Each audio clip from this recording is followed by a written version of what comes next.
ইমাম মুহাম্মদ ইবনে আব্দুল বাকি আল মালিকি আল মসরি আজ-জুরকানি তার বিখ্যাত কিতাব মুবারসিন আব্দুল্লাহ ইবনে ওমর বলেন, কুন্না ইদা ফাকাদনা আর-রাজুল ফি সালাতিস সুবহি। আব্দুল্লাহ ইবনে ওমর বলেন, ফজরের নামাজে যদি আমরা কাউরে অনুপস্থিত পাইছি তো আসানা বিহি জন, ওই লোকের ব্যাপারে আমাদের খারাপ ধারণা আসতো যে সে মুসলমান নাকি মুনাফিক। ফজরের নামাজের ব্যাপারে আমাদের এই ধারণা আসতো। তাহলে এক নম্বর হাদিস থেকে আমরা বুঝলাম ফজরের নামাজের গুরুত্ব অপরিসীম। দুই, ফজরের গুরুত্ব বুঝাতে গিয়ে রাসূলুল্লাহ সাল্লাল্লাহু আলাইহি ওয়াসাল্লাম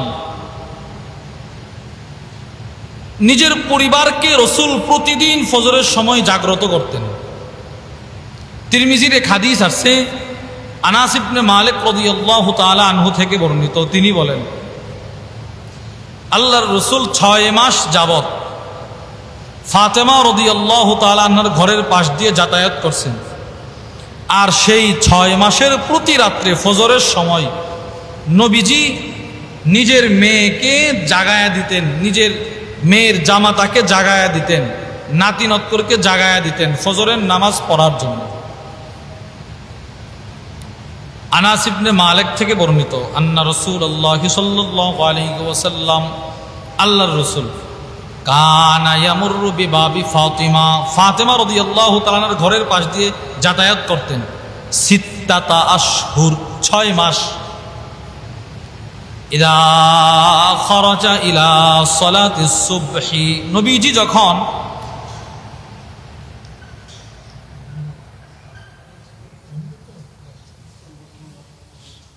যখন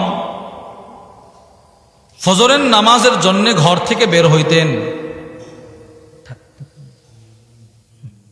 নবীজি যখন ফজরের নামাজের জন্য ঘর থেকে বের হতেন, নাদা, আল্লাহর রাসূল একটা ডাক দিতেন। কি ডাক দিতেন?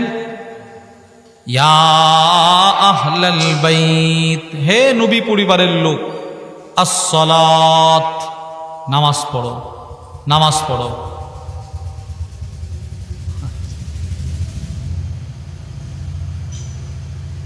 জেনারেটর সারাই তো ভালো আছিল, আওয়াজটা ক্লিয়ার ছিল।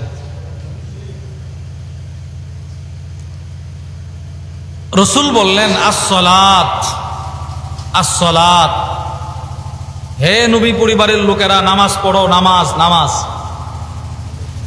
এই হাদিস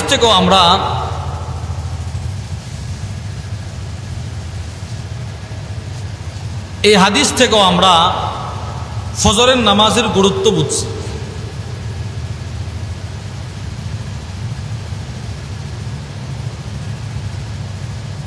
দুইটা হাদিস থেকে ফজরের নামাজের গুরুত্ব বুঝলাম। এবার ফজরের গুরুত্ব বুঝবো সাহাবাদের কাছ থেকে।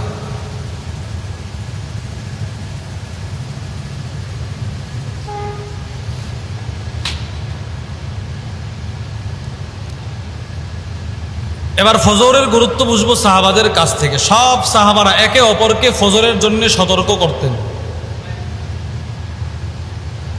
ইমাম শামসুদ্দিন যাহাবী রাহিমাহুল্লাহ তার বিখ্যাত কিতাব তারিখুল ইসলাম ওয়া ওয়াফায়াতুল মাশাহির ওয়াল আ'লামের মধ্যে নিয়ে আসছেন, আলী রাদিয়াল্লাহু তাআলা আনহু প্রতিদিন ফজরের সময় ঘর থেকে বের হয়ে প্রত্যেক ঘরের সামনে গিয়ে মানুষকে ফজরের জন্য জাগায়া দিতেন। কানা আলী রাদিয়াল্লাহু আনহু, আলী রাদিয়াল্লাহু তাআলা আনহু খরাজা মিনাল বাব, ঘর থেকে বের হইতেন, নাদা, ঘোষণা করতেন, ইয়া আইয়ুহান নাস, হে লোক সকল, আস-সালাত, নামাজ পড়ো, নামাজ, ফজরের নামাজ, আস-সালাত, ফজরের নামাজ। এইভাবে আলী রাদিয়াল্লাহু তাআলা আনহু ফজরের জন্যে মানুষকে জাগ্রত করতেন। কতদিন করতেন? কানা ইয়াফআলু কুল্লা ইয়াউমিন কাযালিক আও যালিক, তিনি প্রতিদিন মানুষকে ফজরের জন্য জাগ্রত করতেন। ওমাহু দাররাতু, ওনার সাথে একটা চাবুক ছিল, চাবুক, একটা লাঠি ছিল, লাঠি। ইউকিজুন নাস, যেই লাঠির মাধ্যমে তিনি মানুষের ঘরের দরজায় টোকা দিতেন, মানুষ ঘুম থেকে জাগ্রত হয়ে যেত। 2, সাহাবারা সাহাবাদেরকে ফজরের জন্য সতর্ক করছেন। 2 নম্বর দৃষ্টান্ত, ইমাম মালিক রহিমাহুল্লাহর কিতাব মুওয়াত্তা লিল ইমাম মালিক 347 নম্বর হাদিস, আন্না উমর ইবনে আল খাত্তাব ফাকাদ সুলাইমান ইবনে আবি হাসামা। উমর ইবনুল খাত্তাব রাদিয়াল্লাহু তাআলা আনহু, ওনার জমানায় ওনার মসজিদের এক মুসল্লির নাম সুলাইমান ইবনে আবি হাসমা। ওই সুলাইমান ইবনে আবি হাসমাকে তিনি ফজরের নামাজে পাইলেন না। উনি তালাশ করলেন, নাই নামাজে। সুম্মা গদা ইলা সুক, অতঃপর ওমর বাজারে গেলেন। বাজারে যাওয়ার সময় যেই লোককে তিনি নামাজে পান নাই তার বাড়ির পাশ দিয়ে যাচ্ছিলেন। ওয়ামাসকানু সুলাইমান ইবনে আবি হাসামা, সুলাইমান ইবনে আবি হাসামার ঘর ছিল বাইনা সুকি ওয়াল মসজিদিন নববী, মসজিদে নববী এবং বাজারের মাঝখানে ছিল তার ঘর। ফামাররা আলা শিফা, উমর ইবনুল খাত্তাব ওই লোকের মায়ের পাশ দিয়ে যাচ্ছিলেন। যাওয়ার সময় তার মাকে বললেন, লাম আরা সুলাইমান ফি সালাতিস সুবহি, কি ব্যাপার, তোমার ছেলেকে যে মসজিদে দেখলাম না, ব্যাপার কি?